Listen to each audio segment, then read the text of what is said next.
नमस्कार दोस्तों, अभ्यास क्लासेस में आपका बहुत बहुत स्वागत है। और आज की इस वीडियो के माध्यम से हम प्राचीन भारत के इतिहास की बात करेंगे और उससे संबंधित 35 महत्वपूर्ण MCQs की बात करेंगे, जो कि विगत वर्षों में RO, ARO, UP PCS, UP SSC, UP police, SSC इत्यादि परीक्षाओं में ये प्रश्न पूछे गए हैं। आइए तो इस वीडियो की शुरुआत करते हैं। और इस वीडियो की शुरुआत करने से पहले मैं आप सभी से विनम्र निवेदन करूंगा, यदि आप लोगों ने मेरे इस चैनल अभ्यास क्लासेस को सब्सक्राइब नहीं किया है तो प्लीज़ इसको सब्सक्राइब कीजिए और इस वीडियो को लास्ट तक देखिए। तो आइए शुरुआत करते हैं। प्रश्न नंबर 1, जो इस प्रकार है, गौतम बुद्ध ने किस स्थान पर अपना पहला धर्म उपदेश दिया? Option A Vaishali, option B Bodhgaya, option C Rajagriha, option D Sarnath. तो इसका सही उत्तर है ऑप्शन डी सारनाथ। यानी कि सारनाथ वह स्थान है जहां पर गौतम बुद्ध ने अपना प्रथम उपदेश दिया था। और अगर आज के परिप्रेक्ष्य में सारनाथ की बात की जाए तो ये वाराणसी से 8 किलोमीटर की दूरी पर स्थित है, जिसे उस समय में ऋषिपत्तन या मृगदाव के नाम से भी जाना जाता था। अगले प्रश्न की बात करते हैं। प्रश्न नंबर 2, लुम्बिनी महात्मा बुद्ध का जन्म स्थल है। इस बात की पुष्टि किसके शिलालेख से होती है? Option A Pushyamitra Shunga, option A Pushyamitra Shunga, option B Ashoka, option C Kanishka, option D Harshavardhana. तो इसका सही उत्तर है ऑप्शन बी अशोक। यानी कि लुम्बिनी जो है महात्मा बुद्ध का जन्म स्थल है। इस बात की पुष्टि किस शिलालेख से होती है? तो यह है अशोक का शिलालेख, जिसका नाम है रूमनदेई।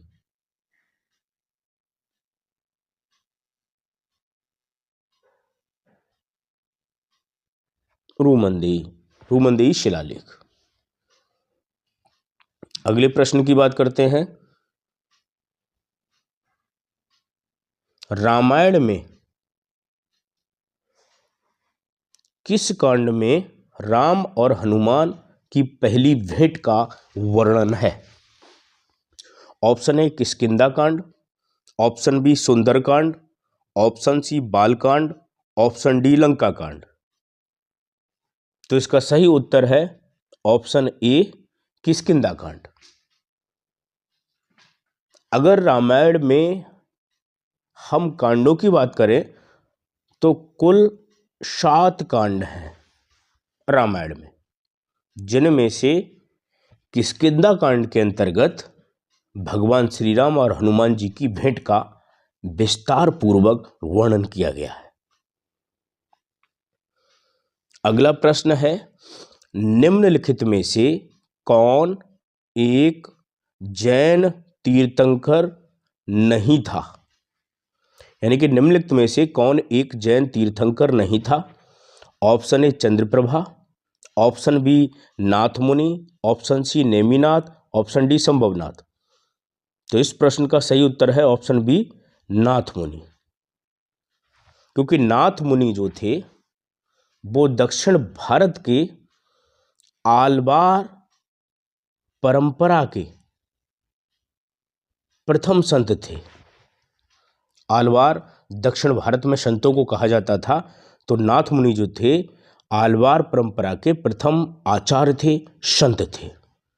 और बाकी चंद्रप्रभा, नेमिनाथ, संभवनाथ ये सब के सब जैन तीर्थंकर थे। अगला प्रश्न है, निम्नलिखित में से किस पशु का अंकन हड़प्पा संस्कृति की मोहरों पर नहीं मिलता? ऑप्शन ए बैल, ऑप्शन बी घोड़ा, ऑप्शन सी भेड़, ऑप्शन डी हाथी। तो इस प्रश्न का सही उत्तर है ऑप्शन बी घोड़ा। इस पशु का अंकन हड़प्पा संस्कृति की मोहरों पर नहीं मिलता है और उस समय के लोग संभवतः अश्व से पूरी तरीके से अपरिचित थे। अगले प्रश्न की बात करते हैं। प्रयागराज में अशोक स्तंभ किस शासन के बारे में सूचना प्रदान करता है? Option A Chandragupta Maurya, option B Chandragupta प्रथम, ऑप्शन सी चंद्रगुप्त द्वितीय, ऑप्शन डी समुद्रगुप्त। तो इस प्रश्न का सही उत्तर है ऑप्शन डी समुद्रगुप्त। यानी कि प्रयागराज में जो अशोक स्तंभ है वो समुद्रगुप्त के शासन के बारे में सूचना प्रदान करता है। और अगर हम समुद्रगुप्त की बात करें तो 335 ईस्वी से लेकर के 375 ईस्वी तक का जो है शासन जो है वो रहा था समुद्रगुप्त का। और इनका जो संधि विग्रही था जिनका नाम था हरिसेन, उन्होंने समुद्रगुप्त के बारे में संस्कृत भाषा में प्रशंसात्मक वर्णन किया है। समुद्रगुप्त वही हैं जिनको भारत का नेपोलियन भी कहा जाता है और समुद्रगुप्त वही है जिनका फोटो जो है उनके मुद्रा पर वीणा बजाते हुए दर्शाया गया है। अगला प्रश्न है, विक्रमशिला महाविहार की स्थापना किस वंश के शासक द्वारा करवाई गई थी? ऑप्शन ए पुष्यभूति वंश, ऑप्शन बी बर्मन वंश, ऑप्शन सी सेन वंश, ऑप्शन डी पाल वंश। तो इस प्रश्न का सही उत्तर है ऑप्शन डी पाल वंश। यानी पाल वंश का जो शासक था धर्मपाल, तो धर्मपाल ने विक्रमशिला महाविहार यानी कि विश्वविद्यालय की स्थापना करवाई थी और उसकी देखरेख के लिए 200 गांवों को भी जो है दान में दिया था विद्यालय की देखरेख के लिए। धर्मपाल को प्रतिहार वंशी शासक नागभट्ट द्वितीय के द्वारा पराजित भी किया गया, ये बात भी अति महत्वपूर्ण है। अगला प्रश्न है, 10 कुमार चरितम के रचनाकार कौन थे? Option A Surdas, option B Tulsidas, option C Kalidas, option D दंडन।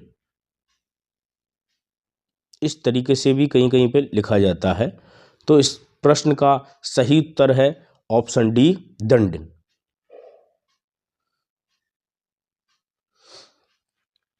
कदंब राजाओं की राजधानी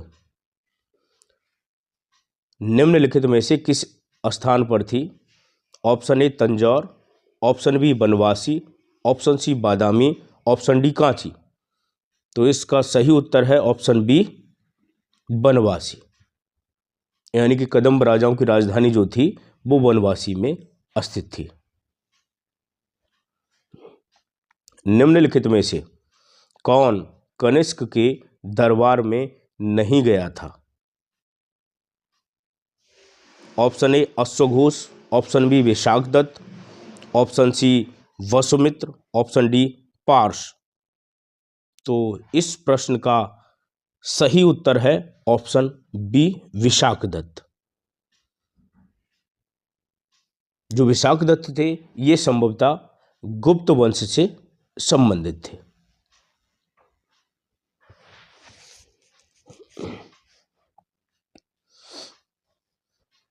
अगला प्रश्न है, निम्नलिखित में से किस दक्षिणी राज्य का उल्लेख अशोक के अभिलेखों में नहीं है? Option A Chola, option B Pandya, option C Satavahana, option D Satiyaputra. तो इस प्रश्न का सही उत्तर है ऑप्शन सी। इस प्रश्न का जो है सही उत्तर है ऑप्शन सी सातवाहन। सातवाहनों का उल्लेख जो है अशोक के अभिलेखों में नहीं मिलता है। अगला प्रश्न है, हड़प्पा संस्कृति के किस स्थान से जुते हुए खेत के साक्ष्य प्राप्त हुए हैं? Option A Mohenjodaro, option B Kalibangan, option C Harappa, option D Lothal. तो इस प्रश्न का सही उत्तर है ऑप्शन बी कालीबंगा। कालीबंगा जो कि राजस्थान का एक क्षेत्र है जो गंगानगर जिले में स्थित है, यहां से जुते हुए खेत के साक्ष्य प्राप्त हुए हैं। अगले प्रश्न की बात करते हैं, सातवाहनों की राजधानी निम्नलिखित में से किस स्थान पर अवस्थित थी? सातवाहनों की, option A Amaravati, option B Naldurg, option C Durg, option D Nanded. तो इस प्रश्न का सही उत्तर है ऑप्शन ए अमरावती। सातवाहनों की राजधानी जो थी अमरावती में स्थित थी, और ये वही स्थान है, यानी कि वही राजधानी है, उनकी राजधानी है जिनका उल्लेख अशोक के अभिलेखों में नहीं मिलता है। अगला प्रश्न है, सांख्य दर्शन के प्रवर्तक कौन थे? सांख्य दर्शन के प्रवर्तक कौन थे? Option A Kapil, option B Gautam, option C Kanad, option D Jaimini. तो इस प्रश्न का सही उत्तर है ऑप्शन ए कपिल, यानी कि कपिल मुनि को सांख्य दर्शन का प्रवर्तक कहा जाता है और गौतम जी को संभवतः न्याय दर्शन का प्रवर्तक माना जाता है। प्रश्न नंबर 15 है, उत्खनित प्रमाणों के अनुसार पशुपालन का प्रारंभ कब हुआ था? ऑप्शन ए निचले पूर्व पाषाण काल में, ऑप्शन बी मध्य पूर्व पाषाण काल में, ऑप्शन सी ऊपरी पूर्व पाषाण काल में, ऑप्शन डी मध्य पाषाण काल में। तो इसका सही उत्तर है ऑप्शन डी मध्य पाषाण काल में। आदमगढ़ जो था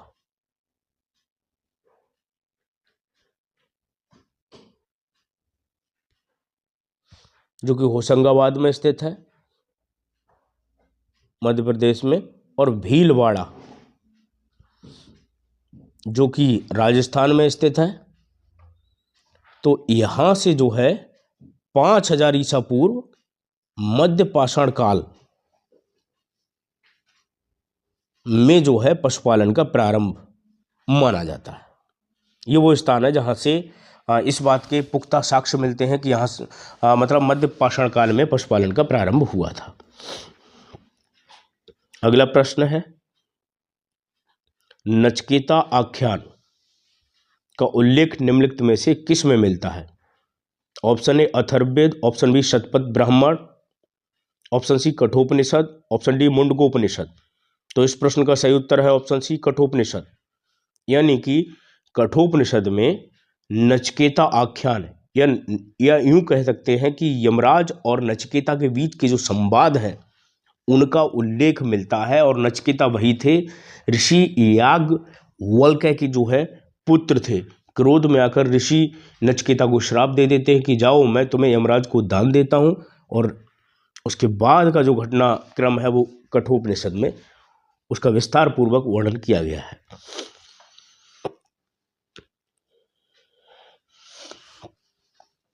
अगला प्रश्न है, प्रारंभिक जैन साहित्य निम्नलिखित में से किस भाषा में लिखा गया था?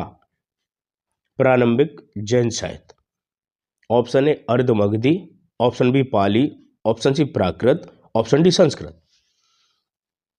तो इस प्रश्न का सही उत्तर है ऑप्शन सी प्राकृत, यानी कि प्रारंभिक जैन साहित्य जो था वो प्राकृत भाषा में लिखा गया था। और प्राकृत जो थी ये संस्कृत से निकल करके आई थी, और प्राकृत भाषा के पश्चात जो है वो फिर पाली भाषा में जो है जैन साहित्य को लिखा गया।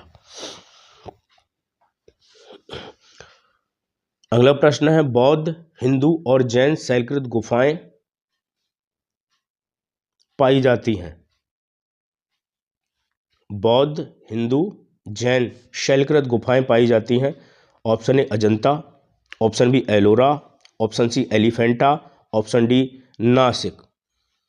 तो ये गुफाएं जो हैं, यानी कि बौद्ध, हिंदू और जैन शैलकृत गुफाएं जो हैं, ऑप्शन बी एलोरा, यानी कि ये गुफाएं एलोरा में पाई जाती हैं। और एलोरा जो स्थान है ये महाराष्ट्र के औरंगाबाद जिले में स्थित है। ये गुहा मंदिरों के लिए अति प्रसिद्ध है। यहाँ 12 जो हैं बौद्ध गुफाएं मिलती हैं, जिनमें गुफा नंबर 10 बहुत ही ज़्यादा सुंदर है। कुल मिला के यहाँ 17 गुफाएं हैं, जिनमें कैलाश मंदिर भी जो है विश्व प्रसिद्ध है, जिसमें 5 गुफाएं जो हैं वो जैन मंदिरों से संबंधित हैं। अगले प्रश्न की बात करते हैं हम लोग। ऋग्वैदिक काल में निष्क किस अंग का आभूषण था? या यूं कह सकते हैं कि निष्क जो था किस अंग में जो है इसको धारण किया जाता था, इसको पहना जाता था? ऑप्शन ए कान, ऑप्शन बी गला, ऑप्शन सी बाहु, ऑप्शन डी कलाई। तो इस प्रश्न का सही उत्तर है ऑप्शन बी गला, यानी कि निष्क जो था इसको गले में पहना जाता था। अगले प्रश्न की बात करते हैं। उत्तर वैदिक काल में निम्नलिखित में से किसको आर्य संस्कृति का धुर समझा जाता था? ऑप्शन ए अंग कौमा मगध, ऑप्शन बी कौशल कौमा विदेह, ऑप्शन सी कुरु कौमा पंचाल, ऑप्शन डी मत्स्य कौमा सूरसेन। तो इस प्रश्न का सही उत्तर है ऑप्शन सी कुरु पांचाल, यानी कि आर्य संस्कृति का धुर जो है कुरु और पांचाल को कहा जाता है। अगर कुरु की बात की जाए तो दिल्ली के आसपास का जो क्षेत्र था, यानी कि हम कह सकते हैं कि मेरठ, मुरादाबाद, अमरोहा, मुजफ्फरनगर, ये वाला क्षेत्र था, इसको कुरु कहा जाता था। और पांचाल की बात करें तो ये बरेली, फरुखाबाद, कासगंज, एटा, बदायूं, इस क्षेत्र को जो है पांचाल के नाम से जाना जाता था, और यही आर्य संस्कृति के धुर समझे जाते थे। अगला प्रश्न है, किस वंश द्वारा प्रायः महिलाओं को प्रशासन में कुछ पद प्रदान किए जाते थे? Option A Chola, option B Chalukya, option C Pala, option D Sena. तो इस प्रश्न का सही उत्तर है ऑप्शन बी चालुक्य, क्योंकि चालुक्य प्रशासन में या चालुक्य वंश में इस बात की पुष्टि हमको मिलती है कि प्रशासन के महत्वपूर्ण पदों पे जो है महिलाओं को बिठाया जाता था। अगला प्रश्न है, किस जैन सभा में अंतिम रूप से श्वेतांबर आगम का संपादन हुआ? Option A Vaishali, option B Vallabhi, option C Pava, option D Pataliputra. तो इस प्रश्न का सही उत्तर है ऑप्शन बी वल्लभी, जो कि गुजरात में स्थित है, और यहां पे जो है श्वेतांबर आगम का जो है संपादन हुआ। अगले प्रश्न की बात करते हैं। निम्नलिखित में से किसे भारत का प्रथम विधि निर्माता माना जाता है? भारत का प्रथम विधि निर्माता किसे माना जाता है? Option A Panini, option B Manu, option C Kautilya, option D Kapil. तो इस प्रश्न का सही उत्तर है ऑप्शन बी मनु। अगला प्रश्न, उस स्थल का नाम बताइए जहां से प्राचीनतम स्थायी जीवन के प्रमाण मिलते हैं। Option A Dholavira, option B Kalibangan, option C Mehrgarh, option D Lothal. तो इस प्रश्न का सही उत्तर है ऑप्शन सी मेहरगढ़। ये कोयटा में स्थित है, कोयटा यानी कि पीओके, पाकिस्तान ऑक्युपाइड कश्मीर यानी कि पाकिस्तान में स्थित है ये मेहरगढ़। और यहाँ से कृषक समुदाय के जो है साक्ष्य प्राप्त हुए हैं, जिससे इस बात की पुष्टि हो जाती है कि मेहरगढ़ ही वह स्थान है जहाँ से प्राचीनतम स्थायी जीवन के प्रमाण मिले हैं। अगला प्रश्न है, सार्थवाह किसे कहते थे? ऑप्शन ए गांव के मुखिया को, ऑप्शन बी व्यापारियों के काफिले को, ऑप्शन सी महाजनों को, ऑप्शन डी तीर्थयात्रियों को। तो इस प्रश्न का सही उत्तर है ऑप्शन बी व्यापारियों के काफिले को सार्थवाह कहा जाता था, क्योंकि व्यापारी लोग झुंड बना करके चलते थे और डकैतों से, चोरों से सुरक्षा के लिए सार्थवा जो है उनका नेतृत्व करता था, व्यापारियों का मुखिया होता था और इसी काफिले को सार्थवा कहा जाता था। अगला प्रश्न है, निम्नलिखित में से किस स्थल से द्वि शव संस्कार का प्रमाण मिलता है? Option A Rakhigarhi, option B Dholavira, option C Lothal, option D Kalibangan.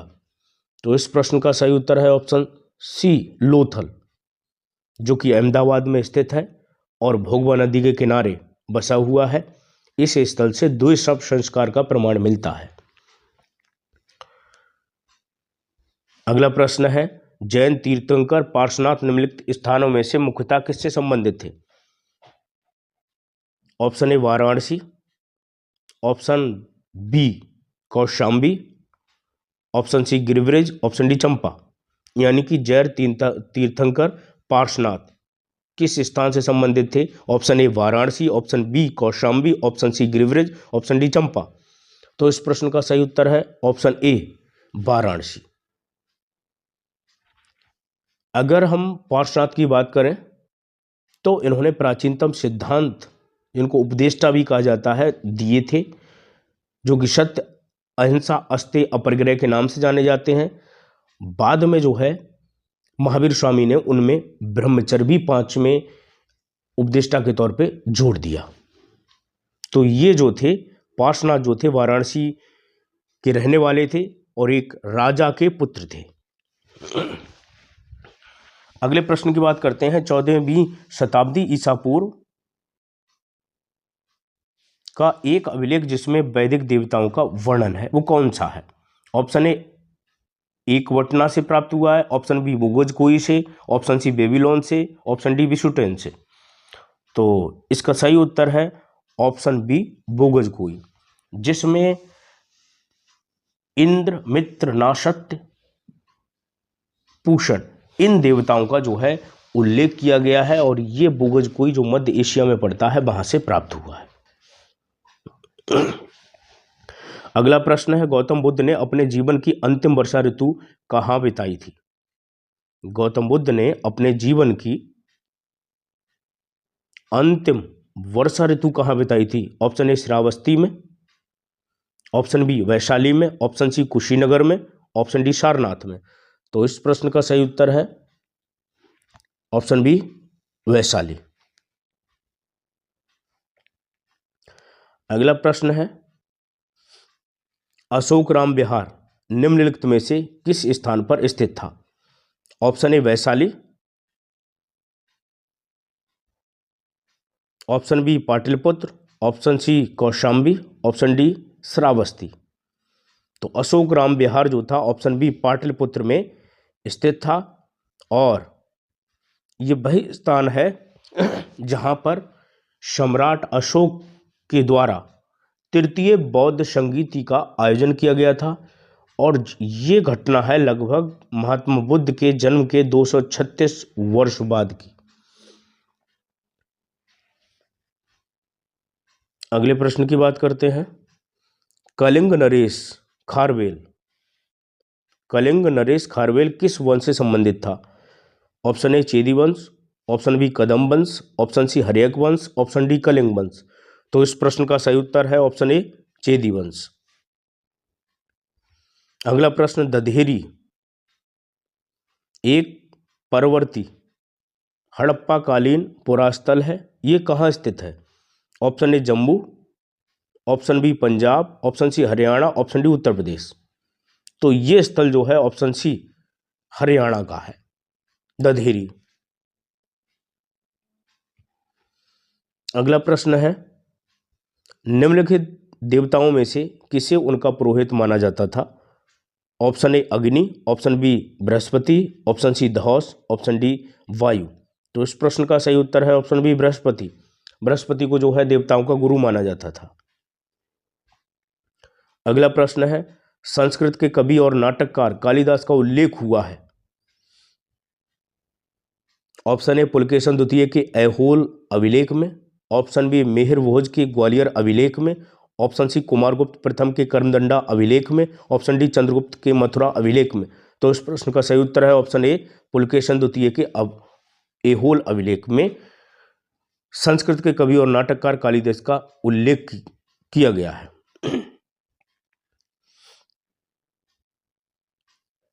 अगला प्रश्न है, महोदया किसका पुराना नाम है?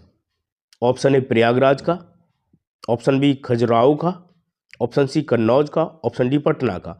तो इस प्रश्न का सही उत्तर है ऑप्शन सी, कन्नौज का। महोदया जो नाम है वो कन्नौज का है और कान्यकुब्ज भी जो है कन्नौज को कहा जाता है। कन्नौज के बारे में आप जानते हैं कि इसको इत्र नगरी भी कहा जाता है, खुशबुओं का देश भी कहा जाता है कन्नौज को। तो इस तरीके से ये 35 अति महत्वपूर्ण प्रश्न हैं जो कि प्राचीन भारत से संबंधित हैं, जो विगत वर्षों में विभिन्न परीक्षाओं में पूछे गए हैं। मैं आशा और उम्मीद करता हूं कि आने वाले समय में भी ये तमाम प्रतियोगी परीक्षाओं में इस तरीके के प्रश्न पूछे जाएंगे। और वीडियो देखने के लिए आप सभी का बहुत बहुत धन्यवाद, आभार। और इस वीडियो को अगर आपने पसंद किया है तो इसको प्लीज़ लाइक कीजिए, सब्सक्राइब कीजिए और शेयर भी कीजिए। और मैं अगली वीडियो के साथ फिर से उपस्थित होऊंगा। तब तक के लिए आप सबका बहुत बहुत आभार, बहुत बहुत धन्यवाद।